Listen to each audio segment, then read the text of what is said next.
이게 모든 사건의 발단.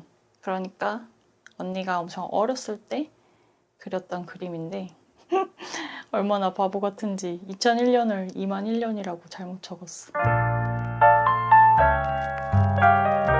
곰여우. 안녕하세요. 곰여우 스튜디오의 웹툰 작가 위드입니다. 오늘은 이전 영상에서 많이들 궁금해하셨던 저의 그림 변사에 대해서 찍어보려고 해요.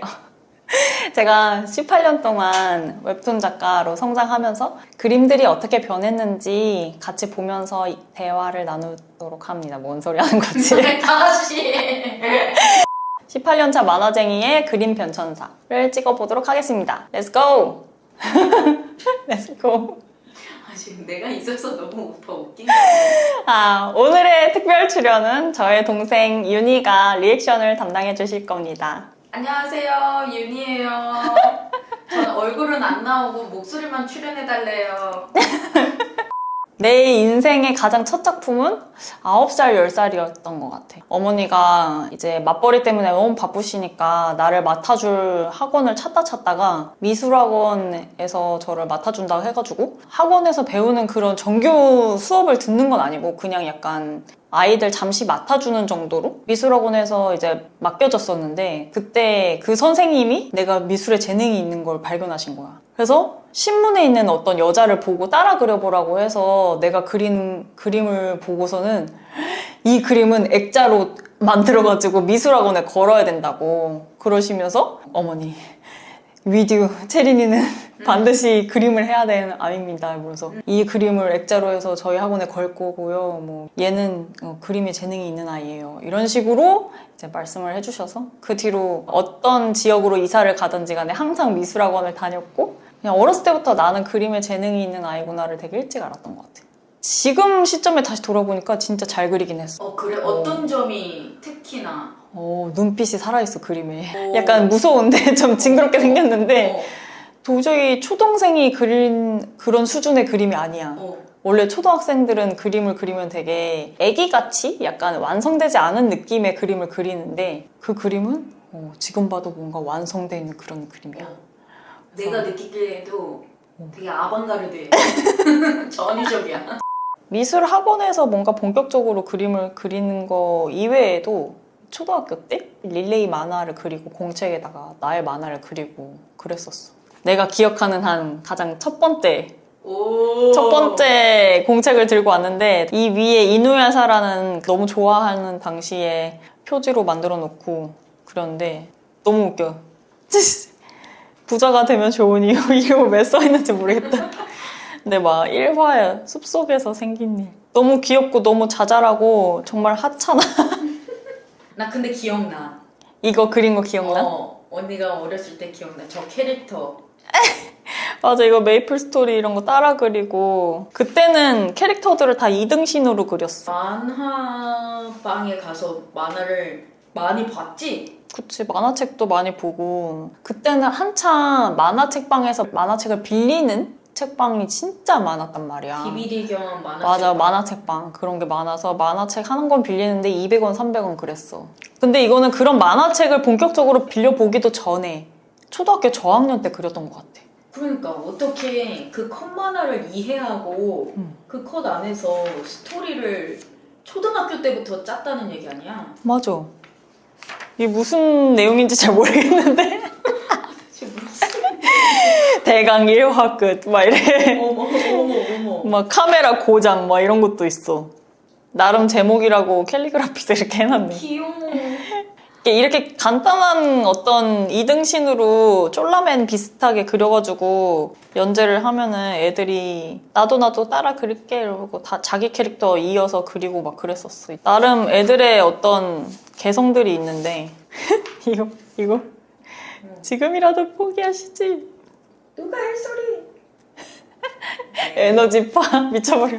어쨌든 이것도 약간 비슷한 맥락에서 이제는 캐릭터가 조금 사람의 모양을 하고 있어. 오, 팔다리가 있네. 팔다리가 있지. 이것도 초등학교 때 그린 건데 이게 카시토루 얘가 주인공이야. 오, 미소녀. 이때 한참 이런 이제 만화책에 빠져서 일본 만화를 많이 보다 보니까 캐릭터들 이름이 일본어고 보통 소년 만화를 좋아했기 때문에 어렸을 때 가장 접한 만화책들이 막 나루토, 원피스 막 이런 거였기 때문에 이제 주인공이 보통 소년이지. 굉장히 그 일본 그 출판 만화 같은 그림체인 것 같아. 맞아. 나름 표지도 있어, 이것 봐. 전국시대. 그래서 캐릭터들의 표정도 되게 디테일하고 이렇게 좀 큰 컷들도 나오고 컷의 순서를 잘 못 맞춰가지고 이렇게 화살표로 읽는 순서를 내가 적어놨네. 초등학교 저학년은 3학년 이때였던 것 같아. 뒷부분을 살짝 대충 그렸는데요? 자, 넘어갑시다. 넘어가요. 아, 이거는 나름 내가 공을 들였어. 이것 봐. 표지가 달라. 이때 되게 재밌게 봤던 그 일본 만화책에서 감명을 받아가지고 거의 그거를 모작하다시피 만화를 그렸었어. 이때도 주인공 이름 다 일본의 디지몬 어드벤처 이거 모작한 것 같다. 참 어렸을 때는 모작을 많이 했어. 뭔가 조금 더 만화책 같은 느낌이 들어.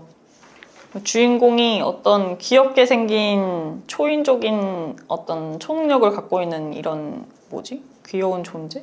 친구를 만나서 그거 기억나. 어드벤처를 떠나는 내용이야. 이 만화책 기억나? 모험물, 소년 성장물. 야, 맞아. 이때 한창 막 디지몬 어드벤처랑 막 이런 것도 많이 보고 포켓몬스터 뭐 이런 것도 많이 보고 그랬는데 배틀물. 어드벤처 배틀물 이런 걸 되게 좋아했어. 이게 몬스터랑 인간형 캐릭터랑 같이 싸우는? 지금 기술명을 막 외치면 그 밑에 있는 애가 막 입에서 무슨 에너지파를 쏘는 그런 장면이 있대. 이런 거. 와. 착한 왕. 이것도 생각보다 길어. 이런 만화적인 표현? 이런 것도 이때 되게 모작을 하면서 많이 실력이 늘었던 것 같아. 그 표정은 살짝 개짜 가족 같기도 하고. 맞아. 이거는 이렇게 막 스티커 잔뜩 붙여놓고. 본격적으로 이제 주인공스러운 것들이 조금 구체화돼서 이름하고 어떤 인적사항이 적혀있고 표지도 있고.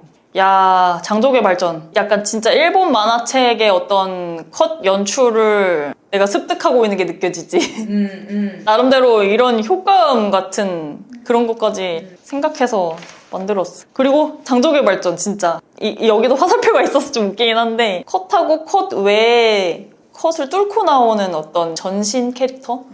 이런 걸 활용할 수 있게 됐어. 아니 이때까지는 만화를 배운 게 아니고 그치. 그냥 나 혼자서 만화책도 보기 전에 그렸던 것들인데 이거는 기존의 만화방에 숱한 그 일본 만화책들을 많이 보고서 그것에서 나왔던 어떤 공식들, 만화 연출들을 조금 적용을 해서 이제 내 만화를 그리게 된 거지. 천재였네.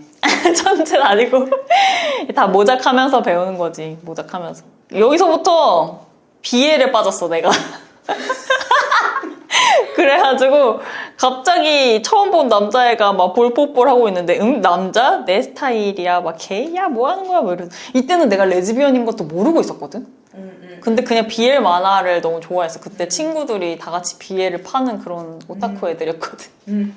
그래가지고 나도 같이 BL을 파게 됐지. 주인공이 남자고 그러면 이제 조력자 혹은 제일 친한 남자 캐릭터가 항상 BL스러운 그런 것들이 엮여있는 그런 만화를 되게 많이 그렸던 것 같아. 이 그린 애플이라는 이 작품은 주인공이 기숙사 학교를 다니는데 요리사가 된 그런 과정을 밟고 있는 어떤 특별한 그런 학교야. 이제 자기가 요리사가 되기 위해서 약간 훈련받는 그런 내용인데 이야기 들었어? 오늘 말이야 이러면서 실력 테스트.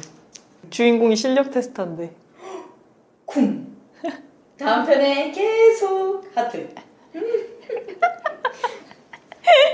어쨌든 다음 편이 바로 뒤에 있구나. 막 뭐가 많이 있어. 막 선생님한테 혼나면서 자기 최고의 케이크를 만드는 이게 또 파티셰였네. 그냥 요리사가 아니야. 파티셰가 되는 그런 과정에. 혹시 따끈따끈 베이커리를 보고 난 이후인가요? 그런 거 같아. 따끈따끈 베이커리를 그맘때쯤 봤나 봐. 따끈따끈 베이커리와 미스터 초밥빵을 본 이후 맞아. 약간 그게 섞였나 봐. 이것 봐. 잘 보면은 막 다른 애들이 주인공 케이크를 먹고서 케이크 새콤해 막 이러고 있는데 비법은 이거야 이러면서 요플레를 보여주고 있어. 이때는 진짜 서사도 되게 분명하고 약간 로맨스도 있고 BL이지만 매번 그리다 만 게 약간 아쉽다. 이게 그림 변천사뿐만 아니라 어떤 이 만화의 구조 맞아. 플러스 어떤 스토리 이런 것도 성장을 하네. 맞아. 와, 이거는 당시 친했던 친구들 이름까지 앞에 표지에 적혀 있네.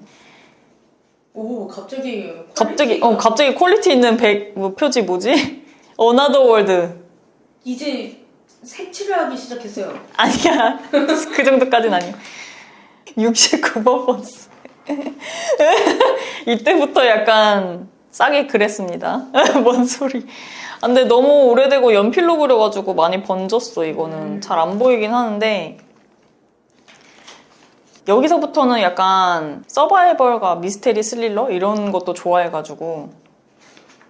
이거는 지금 언제쯤이야? 이거는 중학교 2학년 때? 사실 그림이 조금 선명하면은 내가 더 가까이 보여줄 텐데, 이제 뒤로 갈수록 조금 더 선명해져. 등장인물들도 되게 많고, 이거는 여러 명의 고등학생들이 어떤 특별한 이 세계로 빨려 들어가서 영웅이 된다는 그런 내용이야. 처음에는 뭣도 모르고 큰 고래 버스가 나타나서 그 고래들이 이 학생들을 다 삼켜버리거든? 그래서 그 고래를 타고 이상한 세계로 떠나.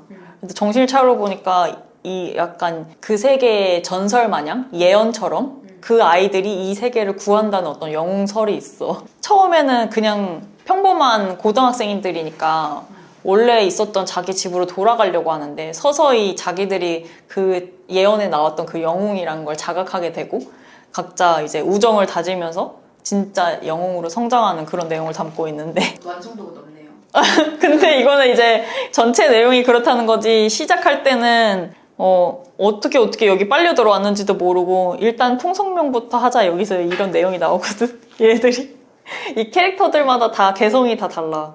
이 여자애는 되게 차분하게 차근차근 생각해보자. 우리가 왜 왔는지 또 어떻게 돌아갈지 뭐 이런 얘기를 하고 있고 옆에 남자애들이 통성명부터 하자 이러고 있고 그냥 신나게 주는 밥을 먹고 있는 애들도 있어. 이거는 진짜 내가 공들여서 그려가지고 2권까지 있어. 심지어 난 그건 처음 봐.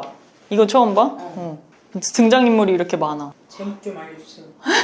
제목 어나더 월드. 보여? 용의 결정. 오, 이거는 부제야, 부제. 이런 어떤 특별한 캐릭터들도 다 등장해. 조력자인 요정 같은 캐릭터들. 만화의 진심이었네. 진심이었지, 이때도. 이거 봐. 뭔가 퀄리티가 남달라, 조금씩. 이제 그 젤리 같은 애들만 나오다가 이제 사람이 나오지. 컷의 구도가 다양해졌네. 맞아. 그 밑에 눈만 있는 게 그 눈 클로즈업 컷인 거잖아. 맞아, 눈 클로즈. 클램프가 그렸던 그 만화에 영감을 많이 받았지. 모작 아니면 영감. 이것도 츠바사에 나왔던 한 장면을 모작했던 것 같아.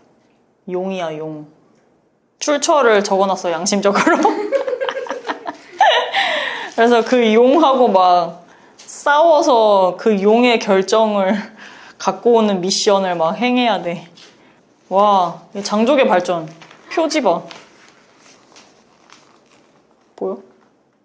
맞아. 그래서 그림체가 나루토 초반 그림체랑 서서히 비슷해져. 그 만화를 많이 모작하다 보니까. 그래서 이거에 2권. 이야. 2권까지 있어. 이 지난 줄거리 이런 것도 써놨어. 이거 봐. 와. 오. 그러니까 이제 색칠까지 막 표지만. 색칠 표지만. 이때도 갑자기 가쁜 BL. 냄새나 임마 이러는데 왜 키스하려고 하는지 모르겠어. 이제 끝났다. 사실 이때까지가 약간 중학생 시절 나 혼자 만화책을 보고 만화책을 모작하고 이런 공책들이 막 쌓여있고 그때 이제 그것들을 가지고 엄마 아빠가 너는 공부엔 재능이 없고 만화엔 재능이 있구나. 그러면 만화의 길로 가자 해가지고 애니메이션 고등학교 하남에 있는 애니고를 가보고 싶지 않겠니? 이러면서 견학도 한번 갔다 오고 그 애니고를 입학하려면 어떠한 스킬을 가져야 되는지 내신은 어디까지 끌어올려야 되는지 이런 것들을 막 듣고서 본격적으로 만화 입시를 하게 돼. 중학교 때. 그래서 그때 내가 정말 기본기를 엄청 잘 다질 수 있게 해줬던 학원이 애니별 미술학원인데 진짜 막 두드려 맞으면서 기본기를 배웠지. 막 손 크로키를 하루에 10개씩 해서 일주일에 한 번씩 컨펌을 하는데 하루에 10개면은 일주일이면 70개가 쌓이거든? 손 70개를 매주 그렸다고 생각해봐. 그 숙제 안 해오면 막 3대씩 맞고 4시간에 4절지 한 장 완성하는 게 그 실기시험이거든. 완성을 못하면은 완성되지 않은 작품은 다 걸러져. 그러니까 심사를 볼 자격도 박탈당하는 거야, 미완성 작품은. 그래서 미완성이면은 진짜 그냥 바로 탈락이라고 보면 돼. 그래서 미완성 했을 때는 선생님이 막 우리를 두드려 팼어. 그때는 그랬습니다. 지금은 말도 안 되는 어떤 해프닝이지만 근데 어쨌든 중요한 거는 이때부터 내 그림풍이 약간 바뀌기 시작해. 내가 예고에 입학을 하게 되고 나서 그 이후에 그렸던 그림은 그림풍이 많이 바뀌어. 이야기를 다루는 서사 이런 것들이 다 일본 만화만 참고를 했는데 이때부터는 이제 미국 만화나 유럽 만화에 푹 빠져버려 내가. 이때는 뚜렷하게 스케치를 하고 그리는 게 아니라 스케치 없이 그냥 흐물흐물한 선으로 이렇게 느낌대로 그냥 쭉쭉 그리는 그런 스타일의 선을 내가 되게 좋아했거든. 이렇게 일부러 이렇게 흐물흐물하게 그린 거야. 그리고 캐릭터들의 얼굴이나 외형도 일본 만화 느낌보다는 조금 더 유럽 만화 느낌이 나는 그런 캐릭터들을 더 좋아하게 됐어. 약간 동화 같기도 하다. 맞아. 약간 동화 같기도 하고 확실히 입시를 거치고 나니까 배경이나 투시 같은 거, 앵글도 되게 자유롭게 쓰고 그리고 이제 인서트 컷이라고 해서 클로즈업 컷이라던가 이런 것도 되게 영화 연출 느낌 나게 잘 중간중간에 끼워 넣고. 입시를 준비하면서도 언니가 집에서 그린 만화책인 거야? 맞아. 집에서 그리기도 하고 학교 쉬는 시간에서 그리기도 하고 귀여운 꼬마 아가씨 잘 보이게 하고 싶어. 이걸 왜 잘 보여주고 싶어? 너무 귀여워서. 유럽풍의 어떤 마을에서 이 꼬마 남자애가 약간 어린 소년 가장처럼 여기저기 일을 하면서 벌어지는 어떤 일인 것 같은데 처음에는 되게 평범한 일상 이야기가 나오는데 여동생이 납치되나 그래.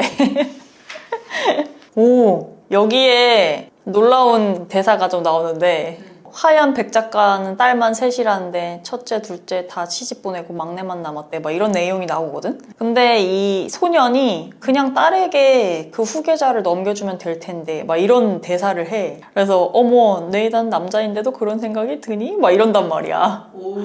그러니까 이때는 내가 페미니즘을 공부하기도 전인데 이런 대사들을 막 여기다 넣었어. 오.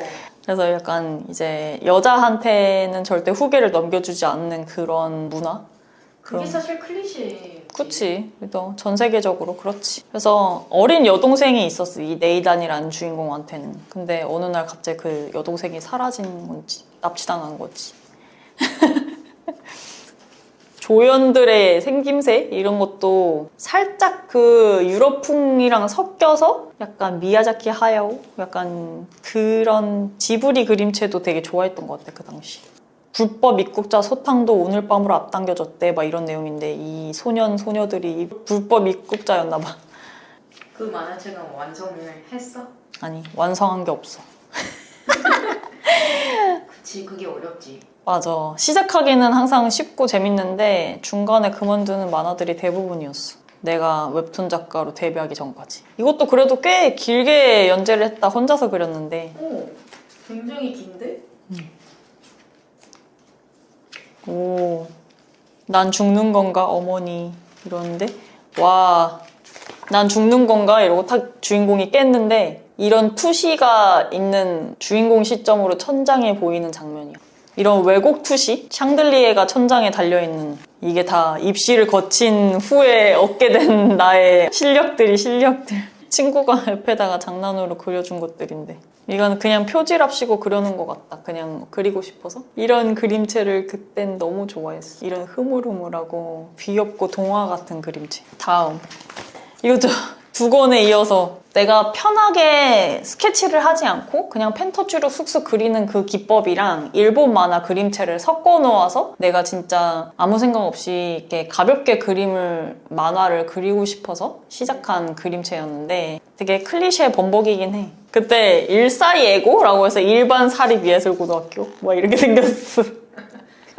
줄여서 일사예고라고 불렀어 내가. 이때부터 내 만화에 본격적으로 성소자들이 등장하기 시작해. 그러니까 그 전에는 사실 BL이라는 어떤 장르적 그런 만화들을 접하면서 BL을 개그 코드로 넣는다던가 성소자나 어떤 게이라는 어떤 정체성에 대해서 생각하지 않았고 그냥 BL이라는 어떤 하나의 만화 장르라고만 생각했었어. 근데 여기서부터는 이 캐릭터가 게이여서 겪게 되는 어떤 사회적 차별 아니면 사회적 안 좋은 시선들 그런 억압들 그리고 그 자기의 정체성을 받아들이려는 어떤 고민과 혼란 그리고 갈등들 이런 것들을 막 다루기 시작해.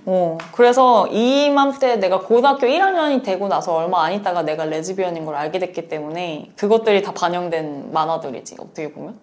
이거는 되게 뻔한 남장 여자 그 소재를 갖고 온 건데 남장을 하고서 이 고등학교를 다녀야 되는 이 여자의 캐릭터 게이 캐릭터인데 되게 유명해 게이라고. 근데 이 이사장은 얘를 다시 일반 헤테로로 되돌리고 싶은 거야. 그래가지고 그런 어떤 모종의 미션을 가지고 이 여자 주인공한테 접근해서 이 남자를 막 꼬시라고 막 그래. 그 이사장의 판단으로는 꼬신 후에 나 사실 여자지롱 이렇게 오픈하면은 너 여자인 애한테도 반한 거니까 너는 동성애자가 아니야. 약간 이런 식으로 얘를 설득하려고 그랬던 것 같아. 어쨌든 서사가. 굉장히 고차원적인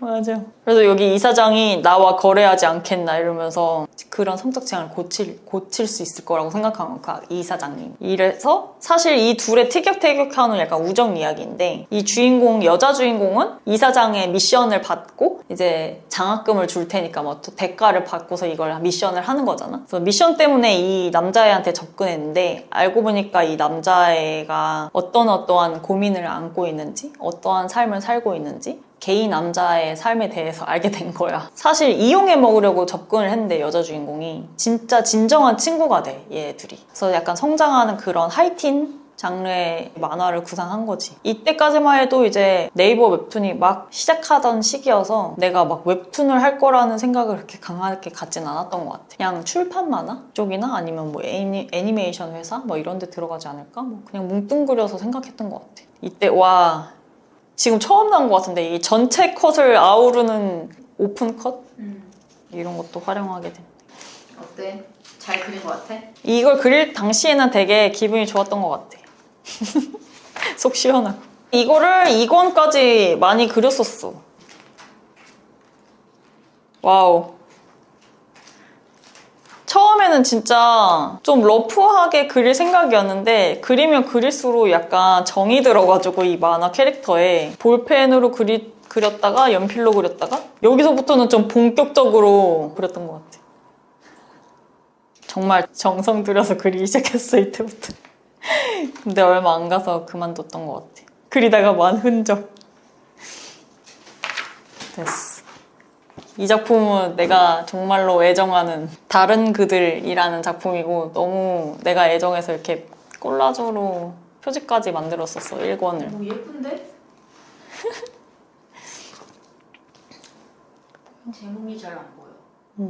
이때 내가 제일 감명 깊게 봤던 웹툰이 어서오세요 305회 라는 그 작품이어서 그 작품의 영감을 되게 많이 받았어. 그래서 그 작품에 나왔던 서사랑 약간 비슷하게 이 평범한 남자 주인공처럼 보이는 애가 알고 보니까 자기가 약간 바이섹슈얼인 그런 남자이고 이 두 남자 캐릭터가 같이 동거하는 얘기처럼 보이지만 사실은 얘는 여자 캐릭터거든. 완전 뼛속까지 레즈비언인 그런 카사노바 캐릭터인 레즈비언 캐릭터가 처음에는 외향으로 봤을 때 전혀 여자처럼 안 보이고 이러니까 이 남자 주인공이 얘랑 동거를 시작하거든. 알고 보니까 동성애자라는 걸 알게 돼서 동거를 뿌리치고 집을 나와야 되나 말아야 되나 막 이런 내용으로 초반에 갈등을 겪는 내용이 나와. 근데 그게 어서오세요 305회라는 작품에도 똑같은 서사 구조가 있거든 앞부분에. 그 갑자기 동거에서 첫 자취를 했는데 룸메이트가 게이여가지고 엄청 혼란을 겪는 김정현 주인공의 이야기가 그 초반 에피소드거든. 그래서 이때부터 주인공이 성소유자인 그런 만화를 본격적으로 그렸던 것 같아. 그 전에는 주인공은 헤테로로 두고 다른 주변 인물이 성소유자인 그런 만화들을 그렸다고 하면은 이제는 본격적으로 주인공이 성소유자인 이거를 캡처를 해서 내가 그때 한창 열심히 활동했었던 성소유자 네이버 카페가 있었거든. 거기다가 연재를 했었어. 정식으로 막 오. 이렇게 스캔을 딱 떠가지고 올려서 이것도 다 식자로 바꿔가지고 막 올리고 막 그랬었거든. 여러분 아직 고등학교 작품을 보고 계신 겁니다. 위두의 고등학생 시절 작품. 게이랑 동거 중이라니. I am gay. 보여? 다른 그들. 야, 장족의 발전. 이때 당시에 엘워드 윤이 알지? 엘워드도 많이 보고 영감을 얻어서 쉐인 캐릭터에 엄청 꽂혀 있었던 시절이어서 이 레즈비언을 쉐인 모티브로 짜서 막 캐릭터를 만들고 그랬었거든. 쉐인에 꽂혀 있어서 쉐인을 모티브로 짠 캐릭터.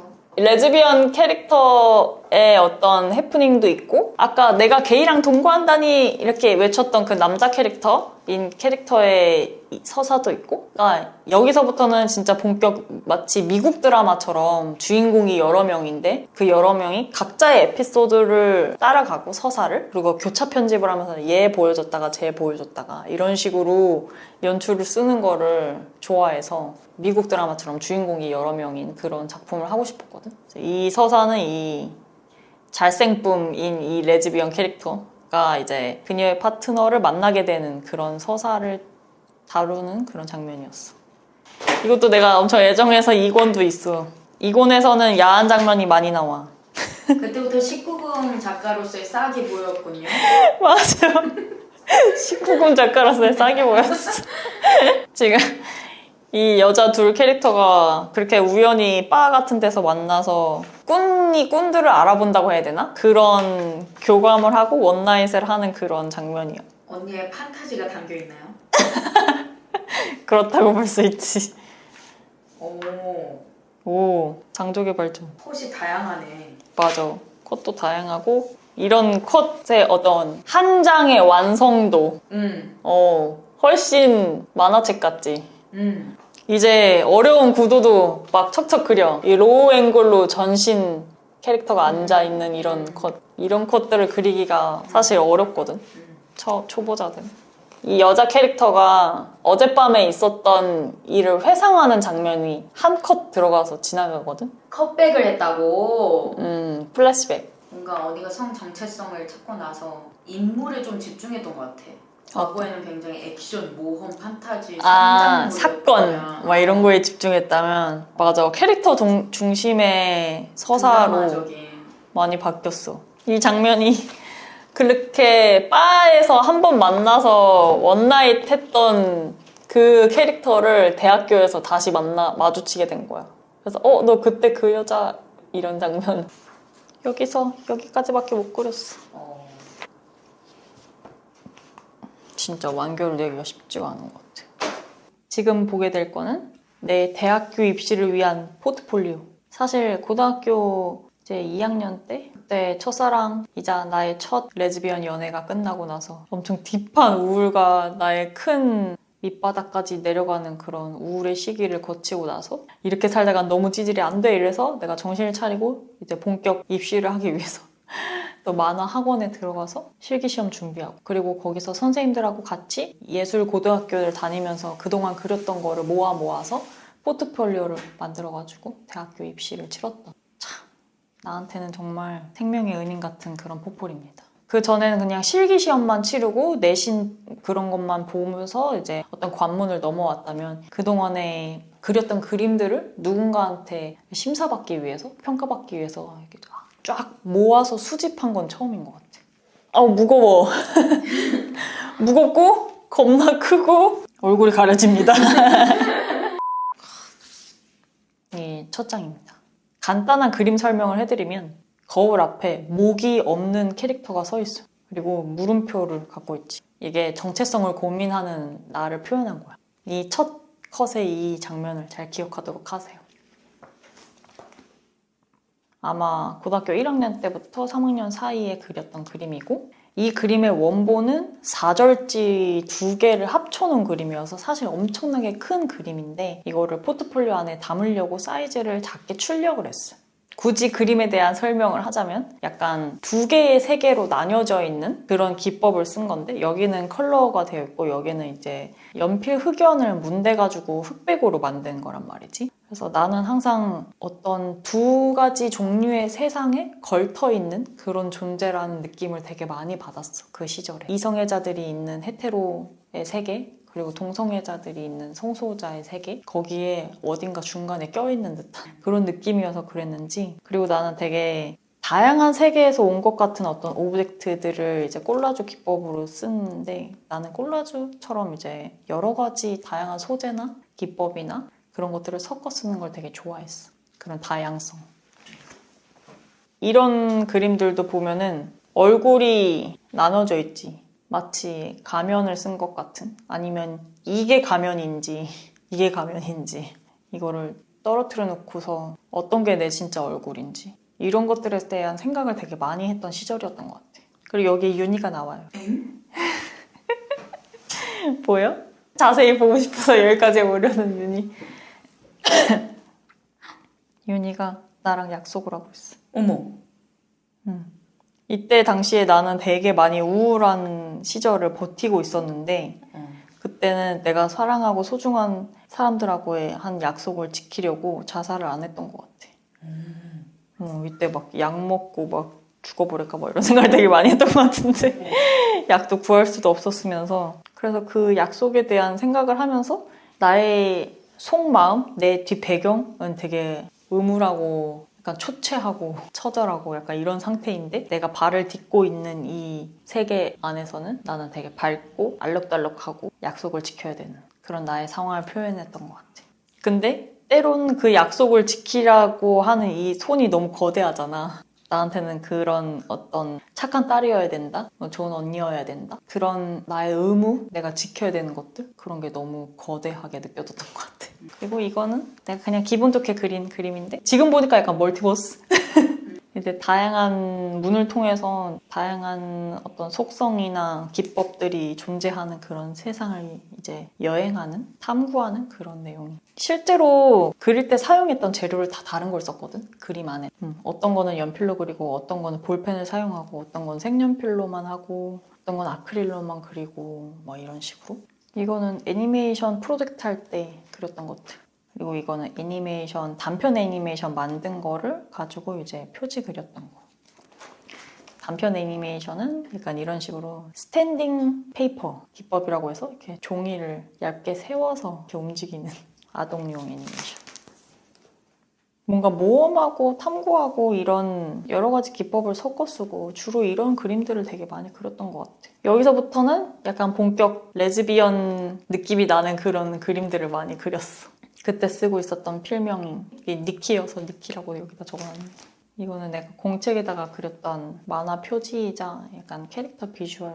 이때부터는 웹툰 쪽으로도 갈 수 있겠다 이런 생각을 많이 해서 웹툰 연출도 많이 고민하던 시기였어. 그래서 이렇게 세로로 읽는 거. 이거는 이 이야기, 이 웹툰의 마지막 장면을 내가 그려놓은 건데 나는 이 이야기를 떠올릴 때 어떤 특정 장면, 특정 상황, 특정 사건이 딱 영화처럼 눈앞에 슉 지나가거든. 그 장면이 들어있는 이야기를 짜는 걸 좋아해. 그 장면이 첫 장면일 수도 있고 중간 장면일 수도 있고 결말부 장면일 수도 있어. 그래서 그걸 머릿속으로 생각하고 메모를 해놓고 그에 맞는 전체 이야기를 짠 다음에 내가 정말로 그리고 싶었던 그 장면을 향해서 달려가는 거지. 웹툰을 연재할 때. 이거는 맨 마지막 장면이 가장 먼저 떠오른 작품이어서 이 둘이 9년지기 친구이자 서로 사랑하는 사이인데도 자각하지 못하고 동거동락한 그런 이야기를 다룬 성장 드라마인데 알고 보니까 난 널 정말 사랑한다고 고백하는 내용이야. 두 캐릭터 다 여자고 고백을 받아줘서 해피엔딩으로 끝나는. 깜짝이야. 왜? 궁금한데. 일단은 이거는 잠시 이거 먼저 대충 설명을 하자면 여기에 눈이 너무 많이 가지? 이거는 내가 내 첫사랑이자 첫 동성연애 한 이후에 첫 시련을 겪고 나서 너무 피폐해져가지고 그 피폐함을 열심히 일기를 썼거든. 그 일기와 함께 그림을 그린 거를 여기다가 포폴처럼 쫙 스캔을 해서 넣어놓은 거야. 이 깨알 같은 것들이 다 내 일기야. 그때의 심정과 떠오르는 어떤 잔상들을 그림으로 함께 그렸는데 다 그려놓고 나니까 또 이렇게 모아놓고 보니까 예뻐가지고 포폴에다 넣었어. 이 깨알 같은 글들은 너무 사적인 일기니까 생략하도록. 약간 슬픈데 찬란한? 슬픈데 아름다운. 김은숙 작가님. 그때는 그냥 죽을 만큼 너무 힘들다고만 생각했었는데 내가 이제 30이 넘어서 돌아보니까 그냥 우울한 감정에 내가 너무 젖어들고 싶어서 그냥 신났던 것 같아. 완전. 대망의 그 그림에 대해서 설명해. 이거는 성별 속옷 파티라는 제목의 작품인데 성별이라는 거를 그냥 탈부착하면 얼마나 좋을까 막 이런 생각을 되게 많이 했던 시절이거든. 내가 여성인데 여성을 살아가고 있는 그 상황을 받아들이는데 혼란스럽고 격동적인 그런 롤러코스터를 타고 있었던 시기여가지고 나의 성별이나 상대의 성별에 대해서 집착을 좀 내려놓고 싶은 거야. 그래서 그냥 탈부착할 수 있는 그런 간단한 거였으면 얼마나 좋을까 막 이런 생각을 되게 많이 했어. 그래서 그거를 표현한 되게 기괴하면서도 예쁜 일러스트야. 이게 보통 우리가 성을 나타내는 뭐 생식기라던가 가슴이라던가 이런 것들이 모자이크 돼서 나오잖아. 어떤 그림 같은 거나 이런 걸 볼 때. 옛날 조각상이야 다 나오지만. 근데 언니는 좀 오히려 더 적나라하게 그냥 그리고 싶은 거야. 털까지 묘사해가면서 신났지 아주 그냥. 행복해 보여. 이 여자 둘이 그냥 즐기는 거야. 같이 파티하면서. 이거는 이제 내가 본격 고3 때 만화 학원을 다니면서 만화 학원에서는 실기시험을 많이 치거든. 어떤 그날의 주제가 딱 나오고 진짜 시험 치듯이 4시간 안에 이 그림을 완성하는 거야. 이게 지금 이렇게 짧게 인쇄돼서 이렇게 나눠놨지만 사실은 4절지에 되게 큰 그림이거든. 이 그림이. 대략 주제가 미래의 어떤 신체의 일부를 탈부착할 수 있게 되면 그런 세상이 오면 무슨 일이 벌어질까? 뭐 주제가 이런 거였던 것 같아. 근데 그 와중에도 나는 그런 세상이 오면 필요 없어진 부속품처럼 돼버린 그 신체를 막 길거리에 막 사람들이 버리는 거야. 그래서 그게 쓰레기가 됐어. 그 쓰레기를 주워 담아서 어떤 큰 설치 예술을 하는 할아버지에 대한 이야기거든. 그냥 보통 사람은 아니었던 것 같아. 내가 생각해도 나 약간 또라이였던 것 같아. 그래서 인간들이 불필요함을 탓할 줄만 알면서 감사할 줄은 몰라. 어리석은 인간들. 이러면서 내가 인간이면서 나는 인간들을 되게 싫어했던 것 같아. 이 그림은 사실 이렇게 봐야지 예쁜데. 어차피. 이렇게 가로로 보는 그림인데 사랑에 대한 나의 생각을 담은 그림이었어. 너무 생뚱맞지 않니? 이 그림이 사랑에 대한 나의 생각을 그린 거라는 게. 이게 내가 사랑하는 대상을 이렇게 망가뜨리면서 내가 막 조종하고 있고 얘가 얘를 사랑하고 있는 그런 걸 담은 거거든. 내가 그 당시에는 내가 사랑했던 사람하고 이별한 상태였으니까 내가 가질 수 없게 됐잖아. 사랑하는 사람을. 차였으니까. 그래서 사랑하는 사람한테 집착하면 집착할수록 내가 그 대상을 망가뜨리고 있는데 이걸 사랑이라고 말할 수 있나? 약간 이런 생각을 하면서 이 그림을 그렸던 것 같아. 이거는 내가 제일 좋아하는 기법인데 뭐냐면은 이게 플러스 펜? 우리 흔히 쓸 수 있는 그 되게 싼 펜 있잖아. 저렴한 펜. 그 플러스 펜을 이렇게 쭉쭉쭉 그리고 거기다가 물을 묻혀가지고 번지게 하는 기법으로 그린 거거든. 이때도 동화 같은 그림체를 되게 좋아했어. 나의 그림체의 어떤 스펙트럼이 되게 넓어진 상태였지. 일본 만화체도 좋아해서 잘 그렸고 이런 유럽풍이나 막 미국풍 그런 그림도 좋아해서 곧잘 따라 그려서 내 그림체로 갖고 있었거든. 그때 당시에 입시할 때 인기 있었던 기법이었어. 수채화랑 색연필을 섞은 기법이거든. 재료를 섞어서. 그리고 여기에 젯소를 묻혀서 나무 결 표현을 했었어. 하얀색 젯소를 쓰는 걸 되게 좋아했거든, 당시. 참 여러 가지 재료를 섞어 쓰는 걸 좋아했지. 이것도 자세히 보면 수채화나 아니면 불투명 수채화랑 플러스 펜이랑 젯소랑 이런 것들을 섞어서 되게 무성하게 자라는 하얀색 나무 숲에 아직 이파리도 내지 못하고 있는 작은 나무가 있는데 그 나무를 돌보는 소년이 있어. 자라나지 못하고 괜찮다고 위로하고 있거든. 나는 이런 그림을 그리면서 스스로를 위로했던 것 같아. 그때 되게 방황을 많이 했는데. 이게 첫 컷 기억나? 포트폴리오의 첫 컷? 얼굴이 없잖아. 나는 누굴까? 이거를 고민하는 게 이 포폴의 첫 여정이란 말이지. 언니가 이맘때에 파인애플이 어떻게 자라는지를 알게 된 거야. 이렇게 자라. 파인애플이 이렇게 꽃 모양처럼 자라는 거야. 그래서 밑둥을 잘라서 파는 거래. 그리고 이렇게 나무도 아니고 풀도 아니고 이게 꽃인가 약간 이런 느낌의 파인애플이 이렇게 자라는데, 파인애플이 자랄 때 그 뾰족한 겉의 표면에 어떤 가시들이 있잖아. 그게 가시가 아니고 사실 다 꽃이었대. 꽃이 지고 오므라들면서 가시처럼 된 거래. 그래서 그 뾰족한 영역에 꽃이 다 핀다는 거야. 그냥 전체에 꽃이 다 핀대. 그걸 보고서 너무나 큰 감명을 받은 거야. 그 파인애플의 진실에 대해서. 가시처럼 보였던 게 다 꽃이었고 엄청나게 많은 꽃을 얼굴 전체에 두르고 이런 특이한 형태로 자라나는구나, 이런 거를 알게 된 거야. 그 전까지는 아무도 관심 두지 않아서 파인애플이 어떻게 자라는지도 몰랐고 파인애플한테 꽃이 있었는지도 몰랐잖아. 그래서 그걸 알게 되고서 이게 나구나, 약간 이런 생각을 했어. 내가 이런 존재였다는 걸 알게 되고 나서 약간 기뻤던 것 같아. 사실 되게 아름다운 존재였구나. 나는 되게 가시만 가득한, 그리고 어떻게 자라는지도 아무도 궁금해하지 않고 관심조차 주지 않았던 그런 거였지만 난 되게 아름다운 존재였구나. 막 이런 걸 떠올리게 됐어. 그래서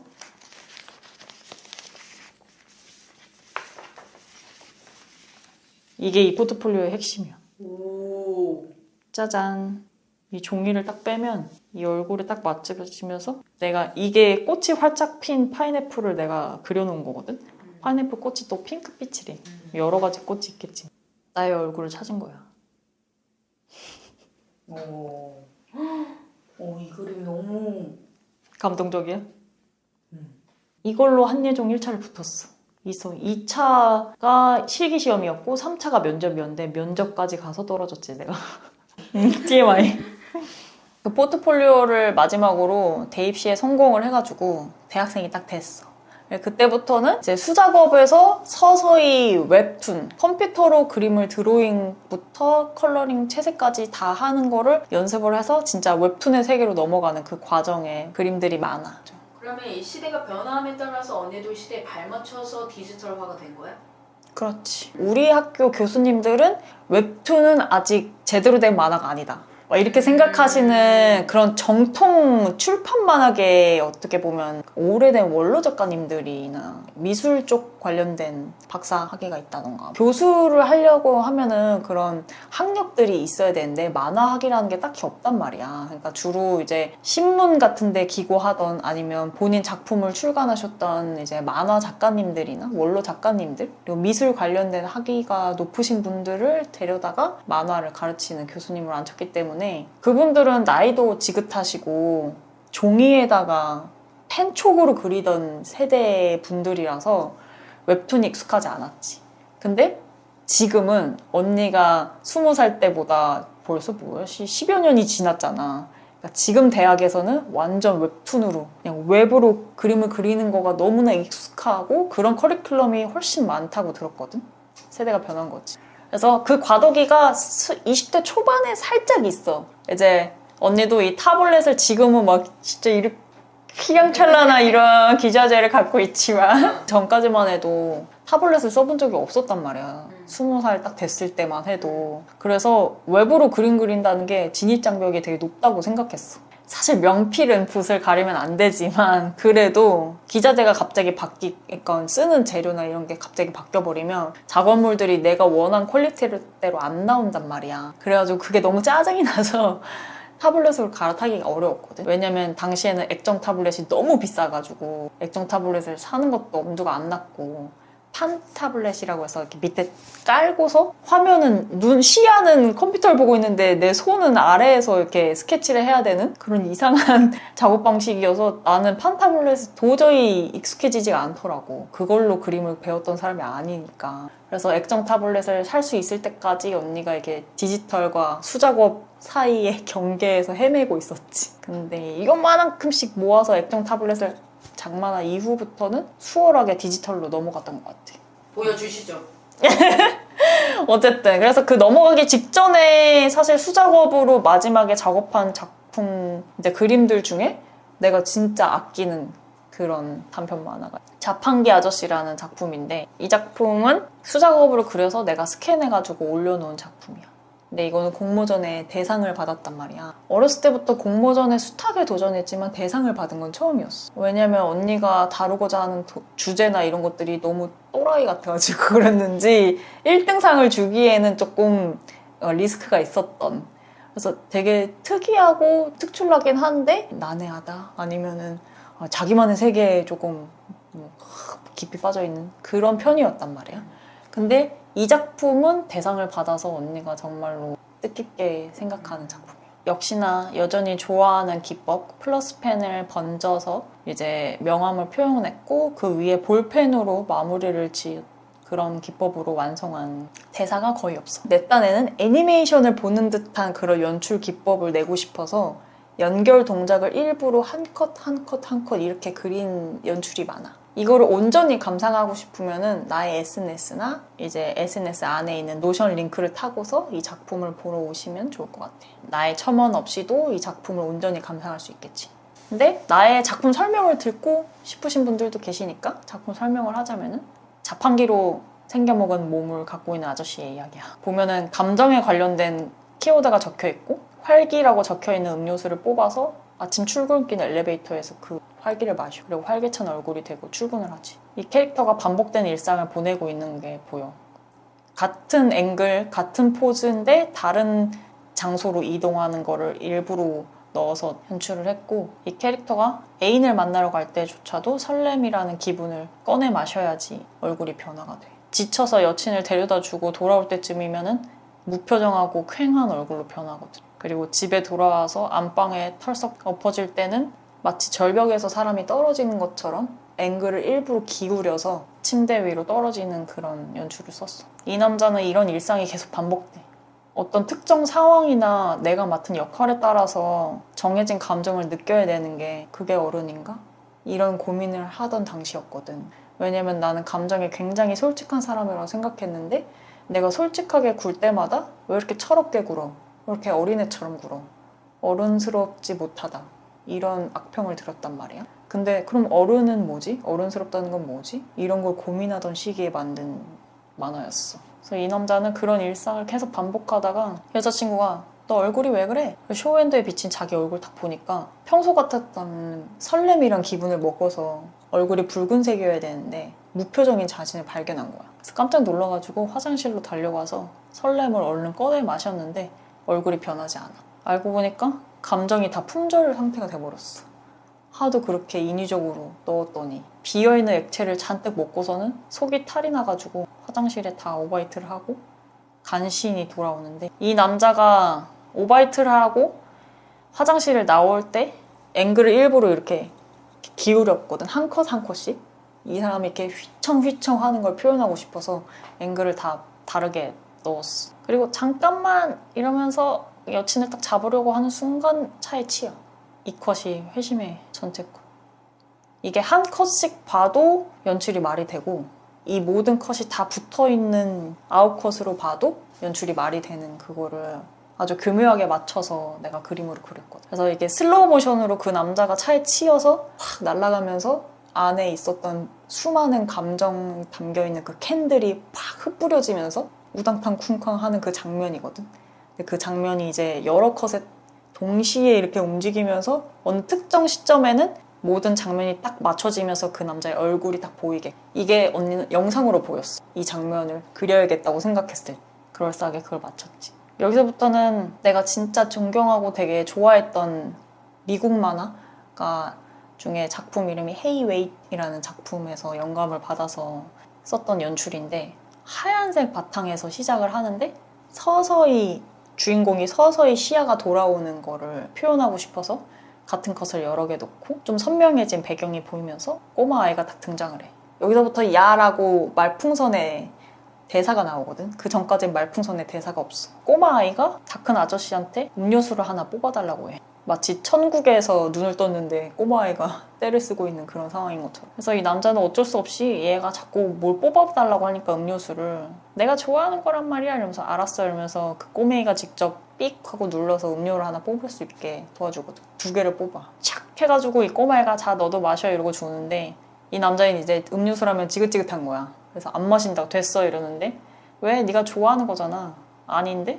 네가 그걸 어떻게 알아? 이런 식으로 바보야 난 너잖아 이런 식으로 꼬맹이가 알고 보니까 이 아저씨의 어린 시절인 거야. 어린아이가 할 법한 행동인 다 먹은 캔을 발에 밟아서 짜각짜각 소리를 내면서 어디론가 사라져. 그걸 한참 지켜보고 있던 이 아저씨가 내가 좋아하는 캔? 그게 뭐지? 이러고서는 들고 있는 캔을 딱 봤는데 나라고 써져 있어. 그래서 이 아저씨가 따서 마시고 그 어린아이랑 똑같은 행동 짜각짜각 소리를 내면서 화면 밖으로 사라지면서 끝나.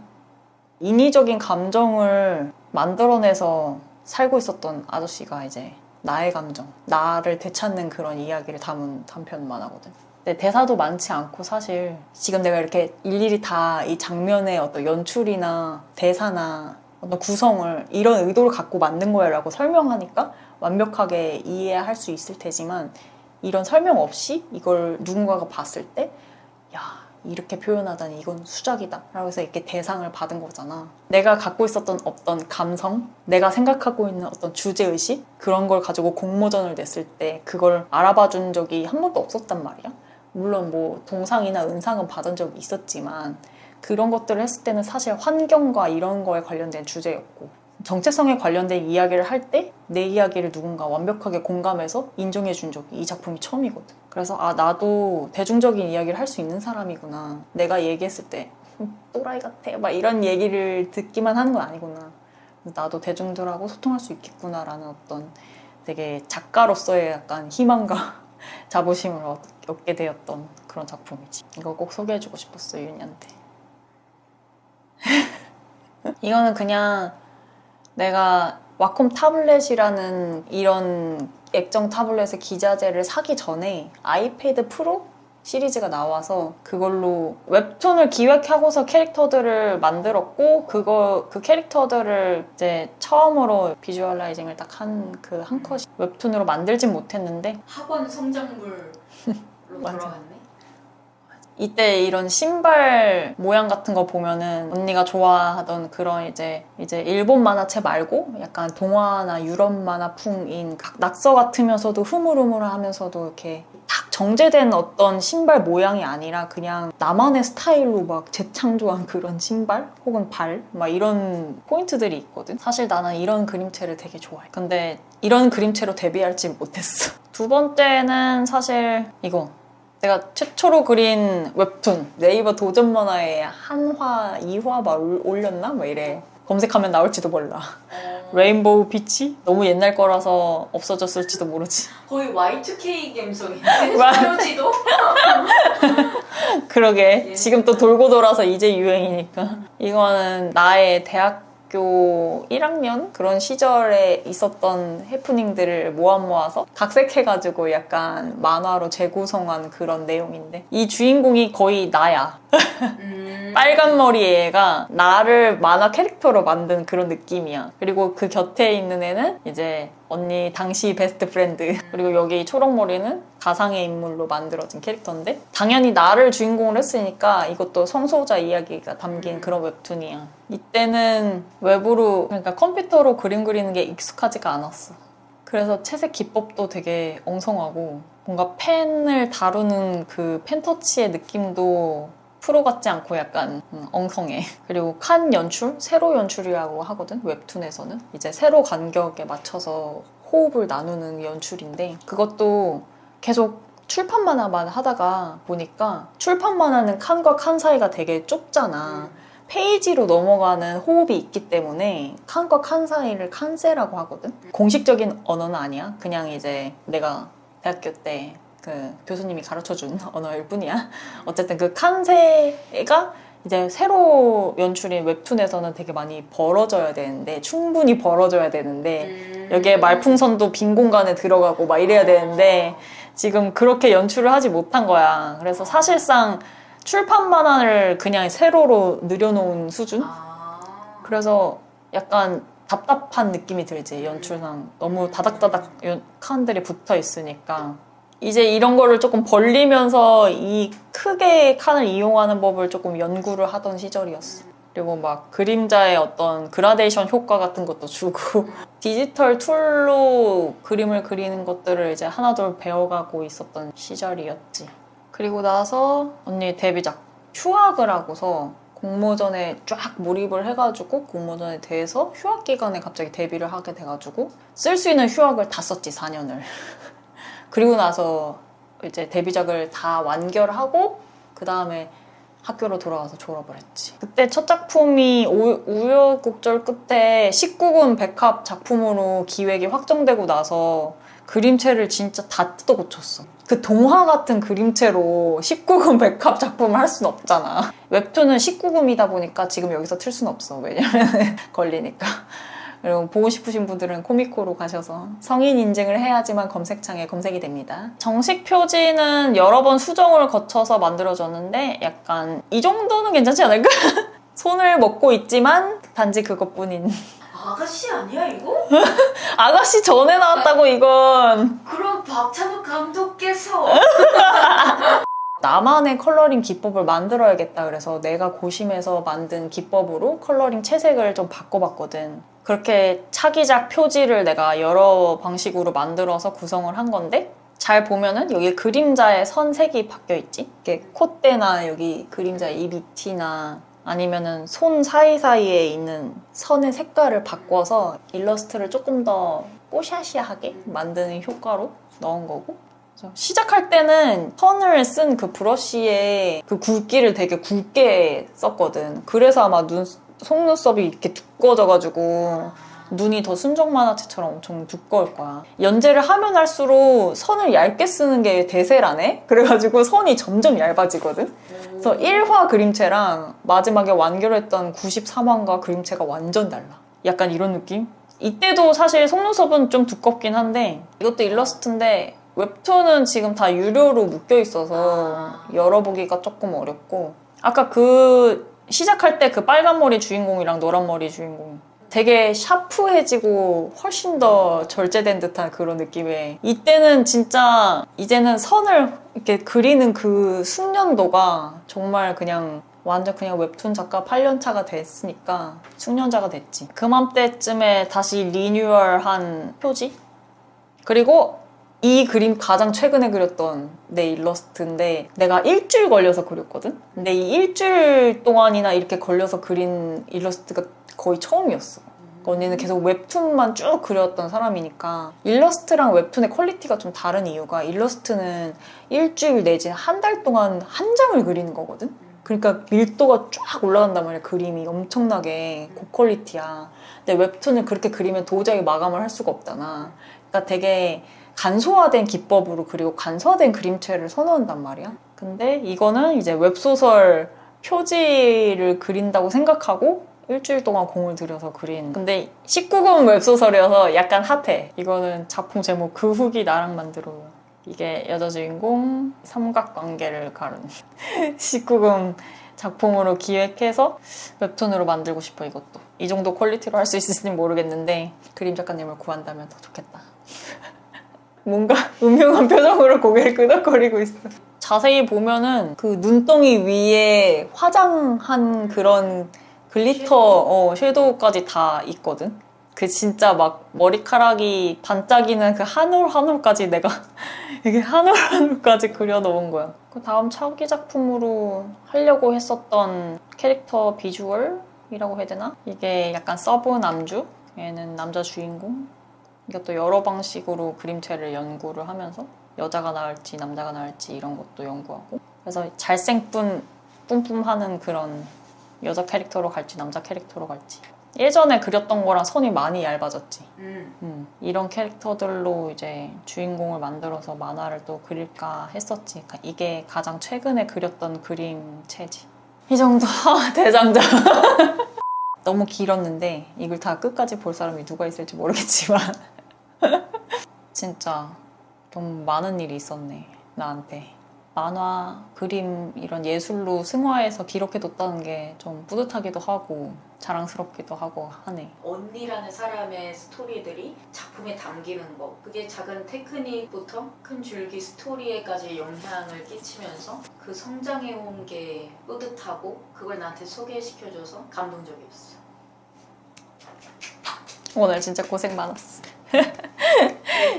이번 영상은 자, 웹툰 작가 위듀가 어떤 그림을 그리면서 성장했는지를 다 알아볼 수 있는 그런 영상이기 때문에 좀 길더라도 위듀란 사람이 어떤 사람인지 궁금하시다면 볼만한 가치가 있는 영상이라고 생각합니다.